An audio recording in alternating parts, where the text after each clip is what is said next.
Nosaltres pensem que el futur, per poder precisament superar això que comentàvem en la distribució, la comercialització, els canals de venda i la transformació, l'elaboració, el secret està en dues grans forces. Una és la força dels consumidors i consumidores, dels projectes de consum, que han de ser capaços d'estructurar-los, han de ser capaços de poder estar ben enxarxats, ben coordinats per tenir potència de consum. Al final, a l'hora de parlar de comercialització i distribució hem de parlar de volums, i els volums els tenim dins de l'agroecologia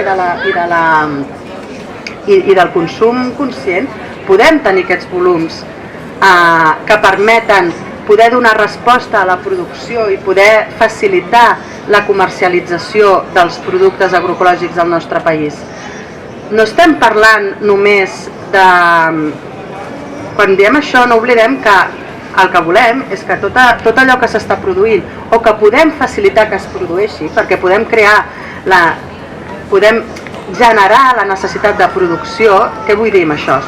Si nosaltres consumim llavors o pipes de girassol o pipes de carbassa o llavors de no sé què, i no tenim o hi ha poca producció al nostre país, o la producció que hi ha no sap com arribar al consumidor, o sigui, aquesta baula del mig de distribució des dels nostres canals no la tenim ben resolta. Hi ha gent que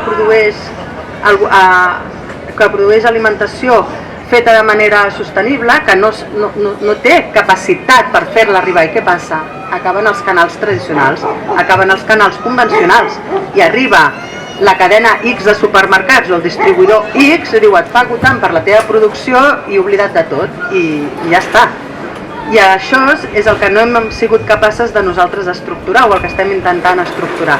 Això passa per consum organitzat no només a nivell individual, sinó aquelles entitats de consum organitzat que puguin ser massa de consum, que puguin inclús tenir veu en consells reguladors, que puguin tenir veu com a consumidors en aquells organismes on es regula el consum,